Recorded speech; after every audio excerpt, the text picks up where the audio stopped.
Hey guys, welcome back to the Bitcoin Magazine podcast. I'm Dave. And Grahm over here.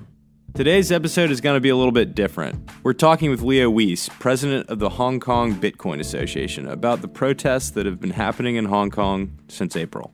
Right, and just a little bit of context. Hong Kongers like Leo have been protesting against this extradition bill, which if put into law would effectively allow any Hong Kong nationals or foreign citizens passing through the city to be sent for trial on the Chinese mainland, where courts are under the Chinese political party.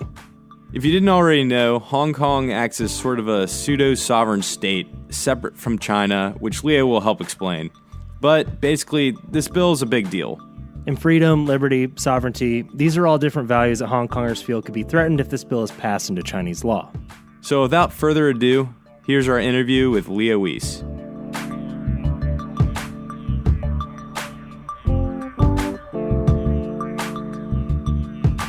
Yeah, so before we were doing the Bitcoin Magazine podcast, we had another show. It was a little bit more about blockchain topics. But we did a few episodes on censorship in China. So we've covered a little bit. We were covering the Great Firewall, but we've looked at some of this stuff. And I was kind of getting caught up on the topic this morning, really. So I've got a very rough understanding, but I kind of wanted to ask you about it. And from what I can tell, you've been in a pretty unique position as far as seeing the protests and events. Yeah. Week. Yeah, I'd say Hong Kong is generally in a quite unique position. It's very much wedged between two different worlds, and it's a city full of contradictions. Also, when it comes to being, more and more subject to an authoritarian regime that wants to control everything, but still having free access to the world's information. Yeah, and can I ask, can you just explain why Hong Kong is a separately governed and economic system than China, the rest of mainland China? So this all goes back to 1840 when the European powers wanted to open up the markets in China, and they wanted to do so by force. China didn't have much to trade with Europe, so European nations, Britain at the very forefront. They forced China to open its ports, brought heroin, opium into the mainland, and established Hong Kong as its military base to protect this trade. And as China went through a couple of changes itself, there was a revolution in 1911. The Republic of China was founded. The communists started their rise in the 1920s. China went through lots and lots of turbulent times in the 20s and 30s and 40s in a civil war. And all that time, Hong Kong was a haven of stability for especially traders, for missionaries who wanted to spread Christian belief into China, but also for Chinese traders who wanted to make money by selling and buying, by importing and exporting goods. And in the 1960s, you would have a large influx of refugees coming from China, while Mao Zedong was, neglecting is maybe a bit of too weak of a word, but actively suppressing his population politically and culturally and economically. So millions of people fled. And many of them fled to Hong Kong, where they would find work in factories, in manufacturing toys or sewing together garments, assembling smaller electronics. And this made the city very, very rich in the 60s, and mainly in 60s, 70s, 80s, 90s, to the point where Hong Kong almost made up, of just back then, I think just 5 or 6 million people, made up a third of the GDP of all of China, which today has 1.4 billion people. And so China started opening up after Mao's death. And Hong Kong businessmen, as well as Taiwanese businessmen, were among the first to step a foot into the country and build factories there and make use of the country's newly established special economic zones that allowed allowed some kind of capitalism in the country. And as as China grew more prosperous and became more open again, the time came to return Hong Kong to China, or rather to, as it's usually called in English, to hand over Hong Kong to China. So 1898, after the Second Opium Wars, Britain had made a contract with the Empire to lease the northern part of Hong Kong for 99 years. And so in 1997, this lease would be over. And of course, there's a lot of ambiguity in exactly what that meant and which parts would have to be given back. But since China claimed all of Hong Kong to be rightfully theirs, and since the UK wasn't too interested in maintaining colonies overseas, they didn't really know exactly what to do with Hong Kong.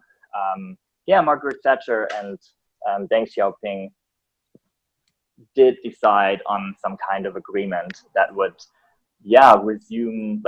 resume sovereignty of the People's Republic, and that came with a catch, meaning Hong Kong was to be given its own constitution. That constitution was to be valid for at least 50 years, and Hong Kong's way of life was to remain unchanged. And what exactly that meant has, of course, been subject to a lot of debates and a lot of conflict. Mainly also because there are a couple of expectations in that constitution that would kind of give people the impression that Hong Kong would, for example, be given democracy, or the expectation that Hong Kong would get some kind of national security law that would make treason against the People's Republic of China a punishable offense. And of course, when Margaret Thatcher and Deng Xiaoping, kind of discussed this, there was also the expectation in the West that as China would become richer and more open, more up, it would also become more democratic. And within like 2020, 2030, this wouldn't be much of a debate anymore anyway, because Hong Kong would become more like China, and China would become more like the West. And eventually, especially, you can imagine how confident the West was in the 1990s when they had just won the Cold War and they had emerged at the morally just pinnacle of civilization. And they were very much convinced that what happened to the Soviet Union would eventually happen to China as well, and that giving Hong Kong back, so to say, wouldn't cause much more issues.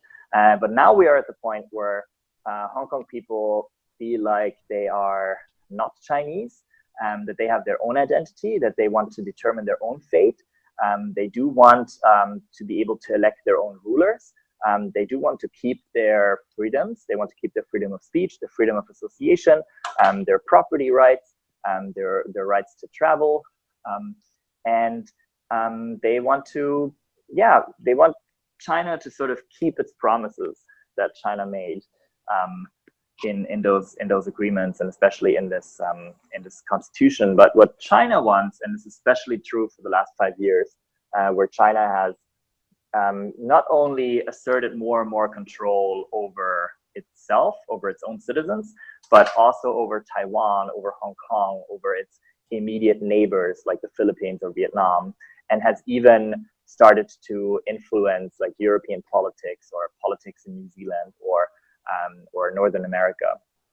And so people, I think, are quite understandably upset. And in this particular case, we are protesting a law called the Extradition Law Amendment Bill, which is not exactly an extradition treaty, but rather an amendment that would allow Hong Kong to extradite people for a certain list of offenses if China asks them to. And China still being under a separate legal jurisdiction with proper rule of law and independent courts would, of course, very quickly lose all of its freedoms and privileges if China can simply demand anybody to be basically kidnapped on the streets of Hong Kong by the Hong Kong police and sent to China to camps and prisons where they're never heard from again. What do people from Hong Kong call themselves? Hong Kongians? Hangongyan, which means like Hong Konger or Hong Kongese. Okay. So Hong Kongers elect their own leaders, don't they? They elect a portion of parliament. So about half of parliament is more or less democratically elected. Some of the municipal, the district councils are also democratically elected, but the chief executive, who's sort of the prime minister, is elected by an election council of just around 1,200 people, some of which might have some democratic touches, but are mainly those are selected by Beijing and by the local business community. And China's an extremely influential global power, so I would understand that something, Hong Kong appears like this, at least in economic terms, like a jewel that is not totally part of that nation. So I guess I can understand why China would want to have more control and influence on Hong Kong. But yeah, I think for them it's really just like control for the sake of control. It's very easy to imagine a reality in which China is perfectly fine with having like a rich Hong Kong that rules itself, and that's still, as long as it calls itself part of China. But the Communist Party is also quite worried about its place in China, and it fears any kind of opposition from anybody. And of course, opposition that comes from within its own borders is seen as a lot more threatening. So this is also about silencing and preempting anybody who could challenge the CCP in their rule over China. Leo, can you sort of take a step back and explain, maybe just explain it to me like I'm 5, why China would want to extradite somebody from Hong Kong? Why is this such a big issue? Yeah, so I do have sometimes trouble understanding exactly what the thought process is of Chinese leaders as well. But think of it as it is a dictatorship, and this dictatorship does not have a lot of legitimacy over its own rule. It's not democratically elected. It doesn't really. It came to power itself through a civil war, through very simple, violent means, and a lot of people don't want to see them in power. They have a lot of enemies, partly from, for example, the Nationalist Party that they went to war with. They have foreign enemies. They have inside of the Communist Party. They have different cliques that all want to rise to power. And now we have Xi Jinping as the president of China and as the party the secretary general of the Communist Party, and he is very paranoid about anybody threatening his rule. And so if there are people in Hong Kong who simply through their words, simply by publishing books and by speaking,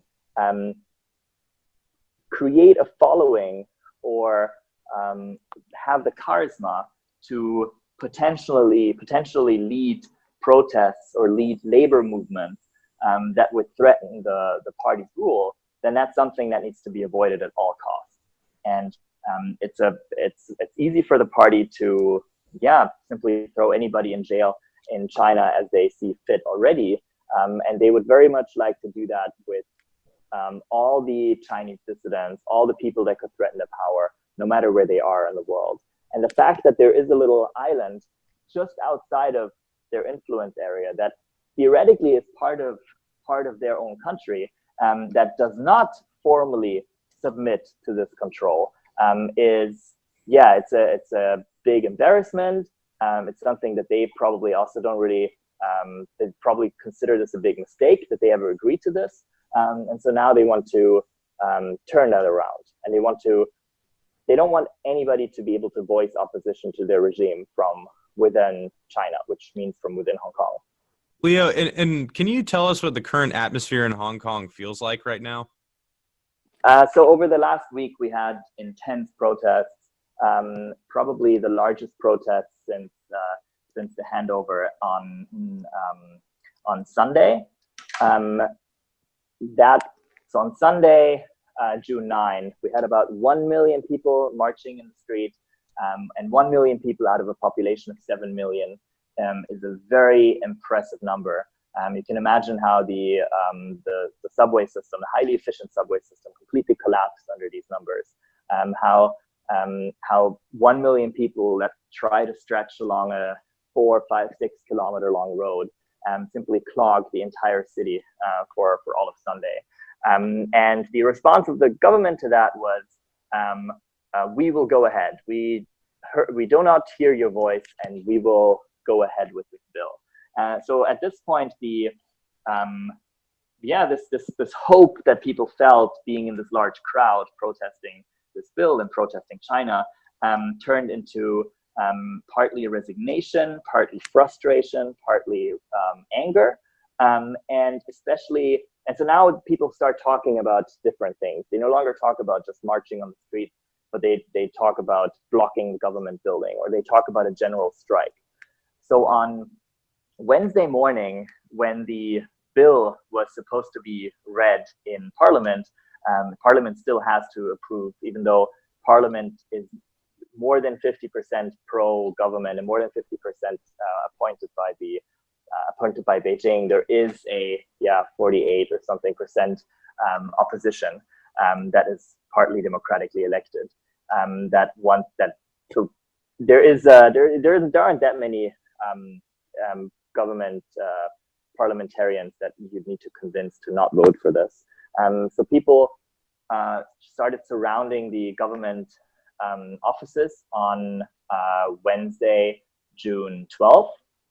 And they did so before morning rush hour in a way that caught the police by surprise, and in a way that mobilized people at exactly the time when they would have left their home anyway, meaning about 100,000, 150,000, mainly young people, surrounded the government building in anger and simply blocked all the entrances. And this led to the government not being able to open their doors that morning. Meaning the parliament could also not open and the bill could not be read.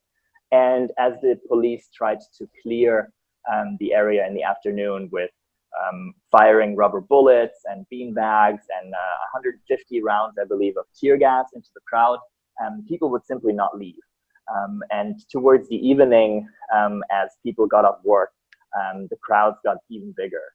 And so now slowly you have this feeling of not necessarily victory, but this feeling of hope again, where people feel like, yes, we can delay this, because at that point the government not only delayed the reading until June 26th, but kept the government closed for all of Thursday and Friday, which people consider quite a large victory. So now we have more smaller smaller demonstrations in town, mainly by like smaller interest groups. There's going to be another big demonstration on Sunday that is again expected to mobilize more the general population rather than just the young people, not just the people willing to stand tear gas, but the people who just want to show their face at the protests. And then I have no idea exactly what's going to happen, but there is a chance that this show of united opposition in Hong Kong does convince enough of the either government ministers or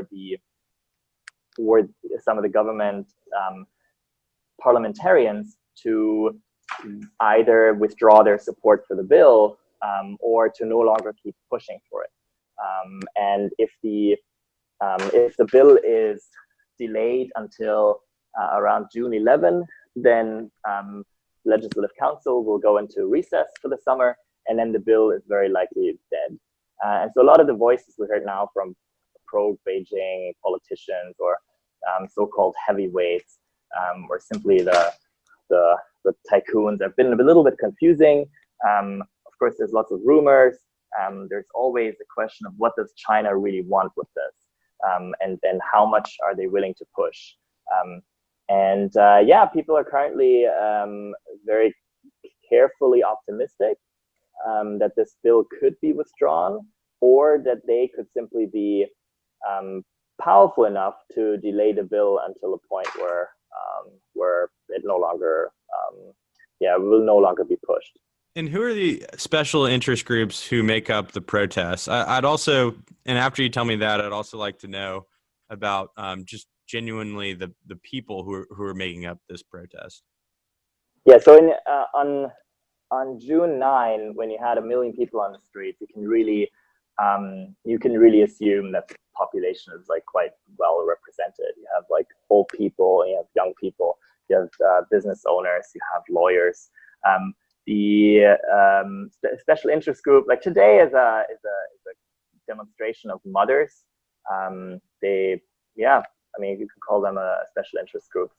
There's been a couple of comments by the police, and a couple of, and especially the chief executive, who have referenced themselves as like loving mothers who just care for their population. And so now the actual mothers of those protesting are protesting against police violence tonight. Other special interest groups was probably like the lawyers. The lawyers demonstrated about 10 days ago, I believe. So they held called a silent march, marching from Central, where most of these law firms have their offices, to the government to petition them to voice their concerns. We could see, all sorts of the journalists are protesting in their own way. They, for example, showed up at a press conference today wearing helmets and wearing reflective vests to remind the people in power that they too were on the streets and that they too were hit by tear gas and rubber bullets. And Leo, where do you find yourself in this conflict?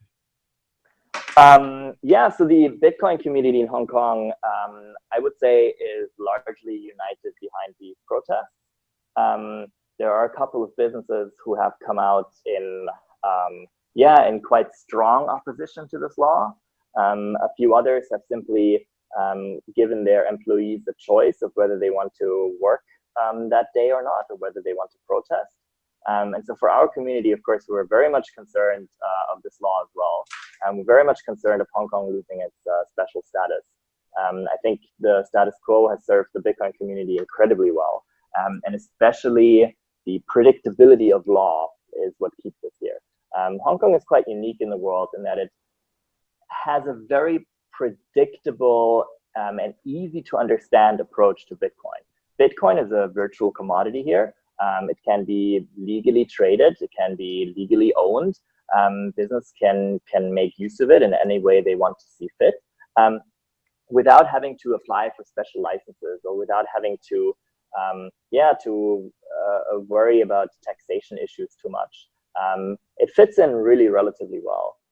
There's, of course, a few barriers in Hong Kong. For example, banks have more or less collectively refused to deal with Bitcoin businesses. But there's not really any worry that somebody who uses Bitcoin in Hong Kong needs to, even worry so much about filling out special forms. There's no capital gains tax here. We don't have VAT. There are theoretically some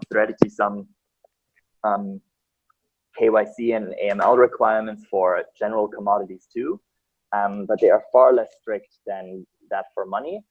And the about 30 or 40 ATMs that exist in the city will sell you Bitcoin without you having to show your ID, for example.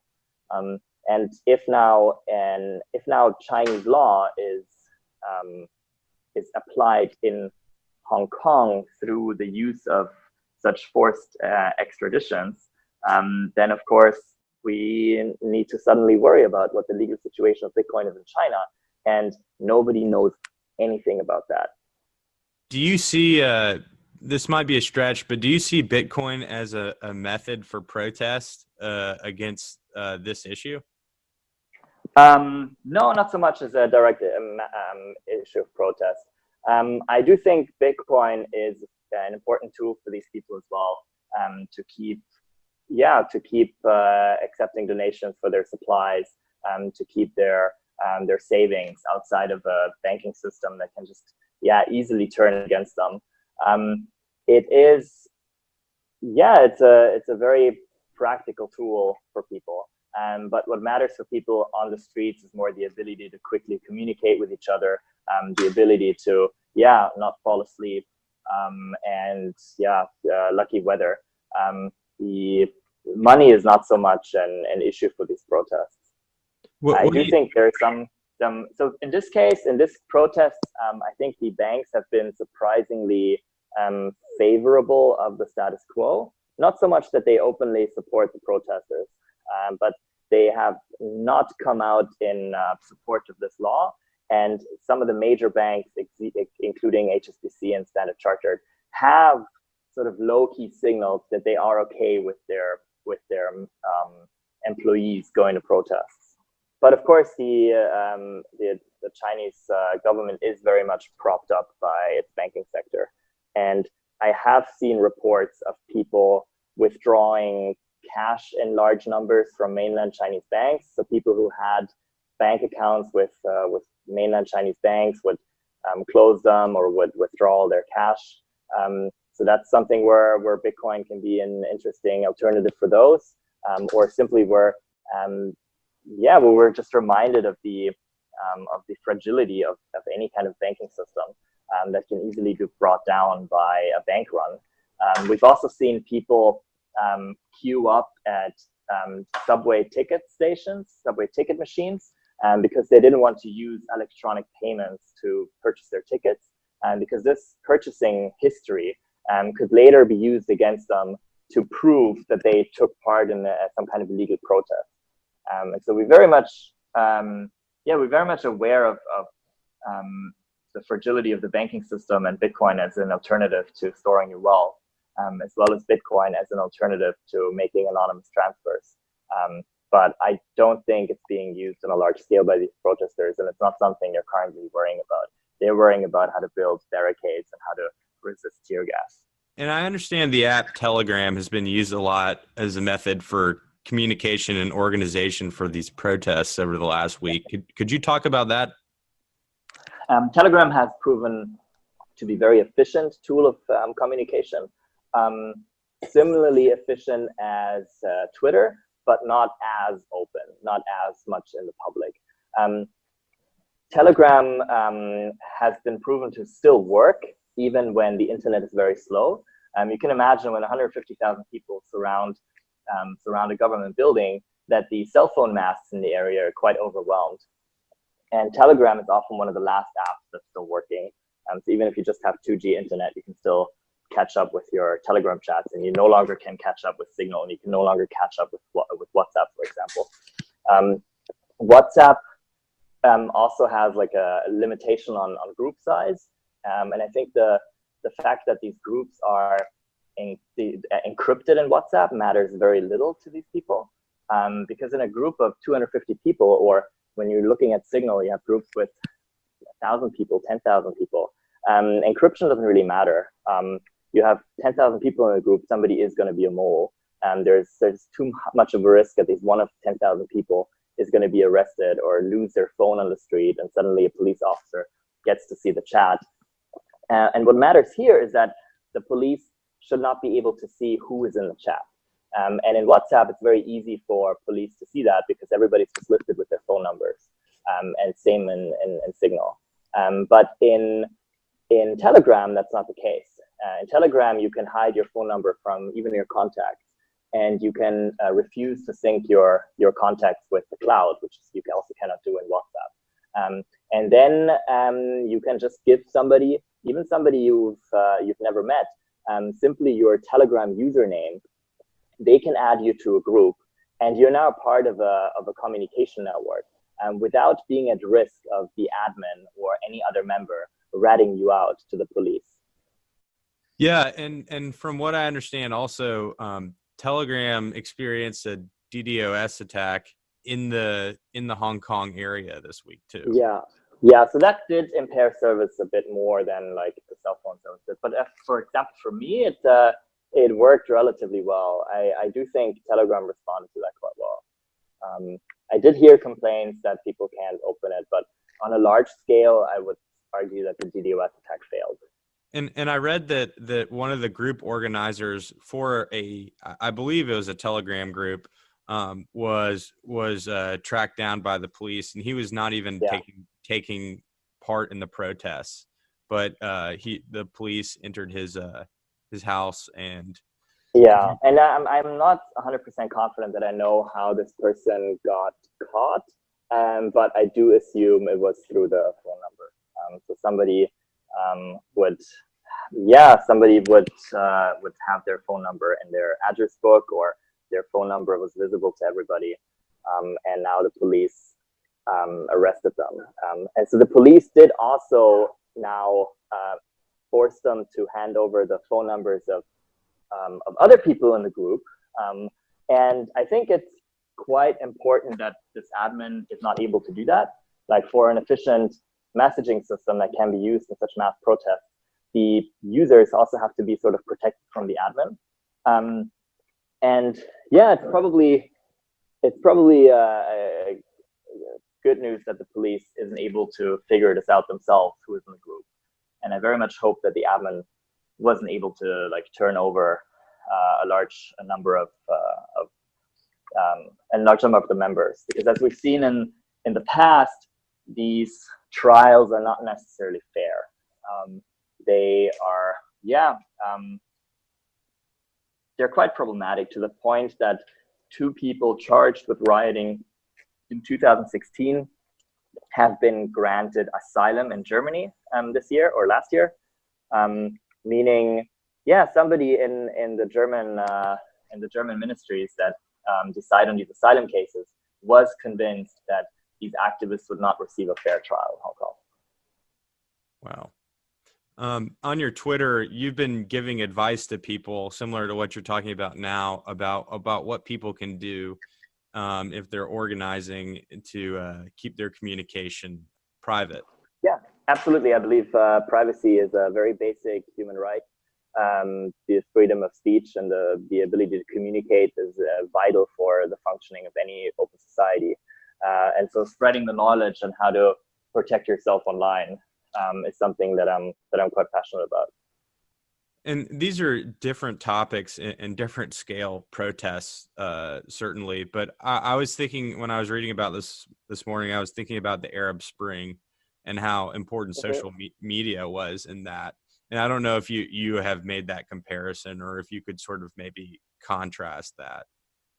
Yeah, sadly, I'm not an expert in what happened in Syria or Egypt or Tunisia at that time. There are probably a lot of parallels. I think the biggest difference is that these people were yearning for freedom. These people were inside of repressive regimes, and they were demanding rights.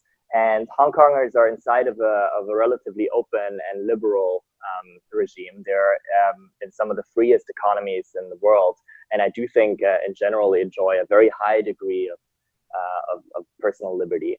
And what they demand is to keep those liberties. So it's going to be much more difficult to convince them to give those up. But they also have, of course, a lot more knowledge and a lot more overseas support, because that's where their personal networks are.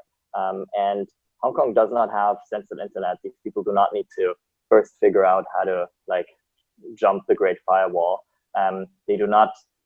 There is no ability for the Hong Kong government at this point to censor Twitter or to shut down Telegram, and that changes the game quite a lot. That makes things very different to Egypt or Syria or Tunisia. And just to take a step back, what brought you to Hong Kong? I came here to study. I did my master's here in statistics in 2011.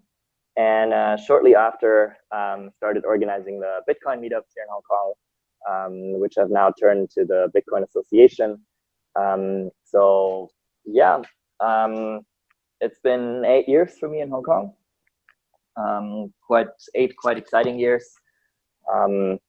Seen a lot of seen Bitcoin change throughout the years and the community grow. But Hong Kong luckily did not change much. I think Hong Kong's one of Hong Kong's biggest strengths, but also weaknesses, is its ability to resist change. Right, the entire constitution and the entire political system was set up to resist any kind of change. This could be in good, right? Because we are facing a very powerful organization to the north that would very much love to change Hong Kong. And the fact that they haven't been able to do so is probably incredibly frustrating for them. And a big illustration for how important these independent institutions are and how important civil society is. But at the same time, there's a lot of things where we think Hong Kong should probably change. There's a lot of ways Hong Kong is not always a very livable city, and Hong Kong is not always really going with the times. It's not a very technologically advanced place. It's not a very LGBT friendly place. It's not a very it hasn't done a lot to reduce car ownership or to increase like green spaces in the city, as for example the cities in the United States or Europe would have done it. But yeah, the fact that Hong Kong does so much on the side of the status quo probably does lead us to be a bit hopeful that as Hong Kong unites behind the status quo in this case of saying no to a new extradition bill, that they will succeed. It sounds like you love Hong Kong, and in your Twitter bio, you call it the everlasting thriller. So yeah. Do you think you would ever leave Hong Kong if you had to? Fan. At some point, of course, I will leave. It's not that I want to be trapped here, or it's not that I want to see the city die, or it's not. I don't want to be the last one to turn the lights off. But I am still hopeful for Hong Kong, and I don't think that Hong Kong is dying just yet. It's facing probably its biggest threat ever. But in a way, I'm much more confident of what Hong Kong will look like in 30 years than what China will look like in 30 years. And can you talk about the Hong Kong Bitcoin Association? I think that is your current job right now, right? Yes, it's not exactly a job; it's a role. I do have other smaller jobs that I do to cover my living expenses. And the Bitcoin Association is something like a hobby, something like a role, something like a passion. We are a community of enthusiasts and entrepreneurs and developers who are excited about Bitcoin. Some of us are excited more about Bitcoin in specifics, other more about things like Lightning or even altcoins or general blockchain. It's a relatively broad and colorful community. We would host, of course, the meetups. This is the probably the most long-standing event that we've hosted. They look very similar to most meetups in the world. Please say hi when you're here, Bitcoin HK on meetup.com. We would also host talks, panel discussions. We would host a job fair happening tomorrow, June 15. We are hosting a conference for cryptocurrency exchanges, July 29. We hosted the Lightning Hack Day in March 30. So those are sort of the type of events that we do. On top of that, of course, we would help out anybody who is hosting events here or is coming through. Very excited about like connecting the Hong Kong community to the world and vice versa. Yeah. And what's your background? Where are you from? I was born in Italy. Okay. Grew up mainly in Germany, Austria. I studied economics in Vienna, moved to Hong Kong, studied statistics, worked for a data analytics firm, and later for a logistics consultancy. That was around the time when I got big into Bitcoin. And yeah, over the last years, been writing about information security and online privacy topics. as well as teaching about Bitcoin and lecturing on this whole range of subjects. That's awesome. Is there anything else you wanted to talk about that we didn't touch on? Not that I can think of anything now. Great questions. Lots of fun topics. Leo, are you planning on going to the protest today? I believe there will not be too much happening this Saturday. I will go on Sunday for sure. I will definitely at least drop by, and then we'll see what the next week brings. I had one last question. I just kind of wanted to ask you, when you're in that large crowd and you're standing there and facing off against police, can you just sort of describe like what the police are doing and what the feeling is like? Most of the times in the protests, there wouldn't be much police visible. Most of the time, people are marching peacefully or they're sitting on the streets, and people are incredibly peaceful. There's absolutely no violence. There's not even theft. There's not even people being rude to each other. People separate the trash. They will make sure they clean up after themselves. There are these instances when police build up barriers. They would position themselves with shields. On Wednesday, we for the first time saw people shooting rubber bullets into the crowd to get people to flee, to repeatedly cover the area in tear gas to get people to run away. And so you don't have this type of protests that you would have in Europe or let's say at G8 or WTO protests in North America, where people come well prepared for a riot and then face off police by throwing stones. You have these standoffs. You have the police throwing tear gas, everybody running away, assembling at the next corner. Police, of course, have to reassemble as well, and then protesters come back. And the main goal is to keep the government buildings locked down. The main goal is to keep people from being able to hold their meetings, and from being able to conduct their bill readings. And it doesn't really matter whether then people face off the police directly outside of the government entrance or whether that there's a perimeter a few hundred meters away. What matters is that wherever government employees are dedicated to enter the area, that this entrance is blocked.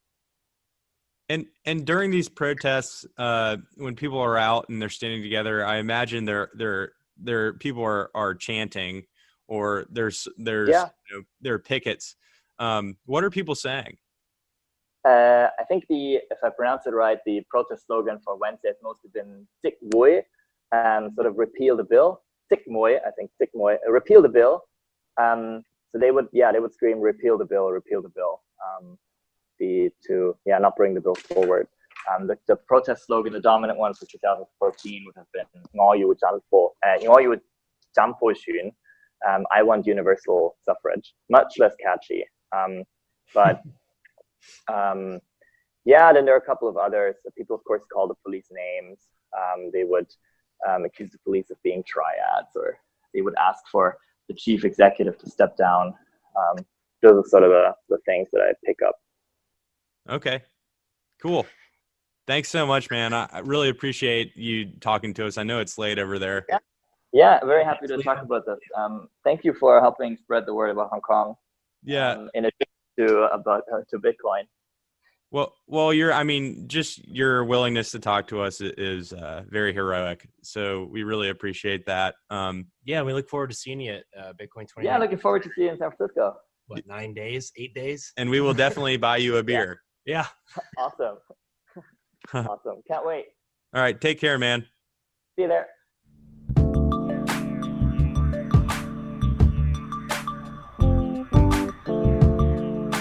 The Bitcoin Magazine podcast is a BTC Media produced podcast on the Let's Talk Bitcoin network. Today's episode was produced and edited by myself and Dave.